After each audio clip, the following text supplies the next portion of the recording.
Ny firaisamben'ny scoutisme eto Madagasikara dia natanteraka tolo-tanana ho an'ny trabona ho amin'ny rahampitso ny FSM zany io na ny firaisamben'ny scoutisme eto Madagasikara ho amin'ny rahampitso sabotsy 20 mars no natanteran'izy ireo izay tolo-tanana izay manomboka amin'ny 7 ora maraina hatramin'ny 12 ora atoandro no natokan'izy ireo anangonana ny voatsirambin'ny tanany rehetra eny amin'ny tranopokon'olona Analakely eny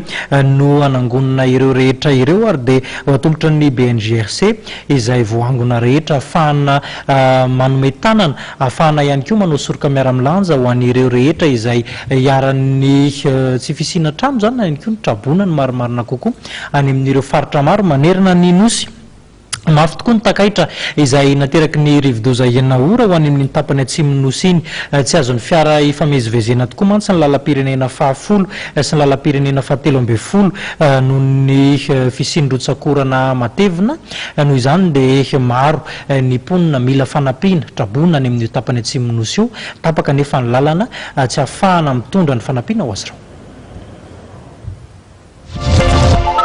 Mitokan'olona ny faritra Androisianosy vokatry ny fandalovany rivodoza enao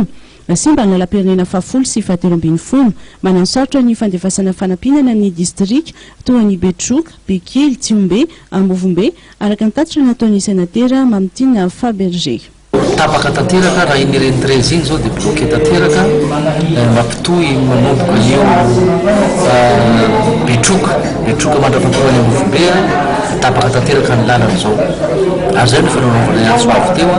satria zay zao no manahirana satria na tonga ara ny fanampina famonjenan'ireo traboin'ireo dia tsy hotody any toerana mihitsy nohon'izany zavatra zany ka zay no iarahan'ny salahy mba hojerena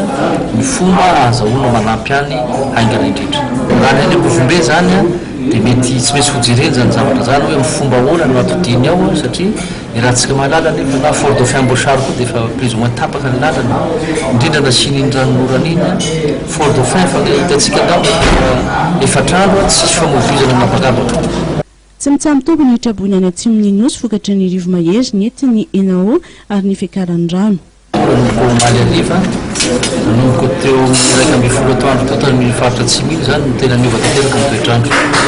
efa nanomboka tamin'ny fidiran'ny cyclone Tantimo zany irahantsika nahita satria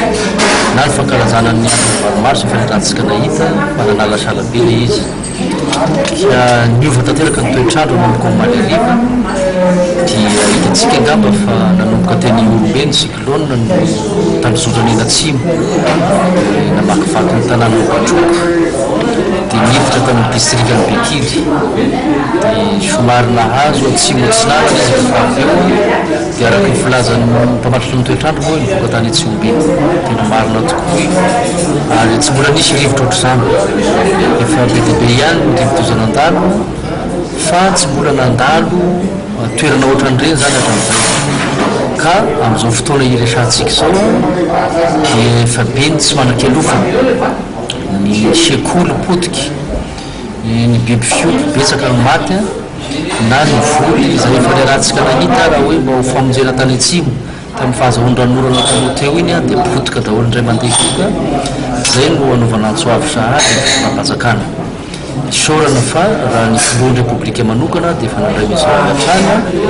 ary efa misy ny teknisianina izay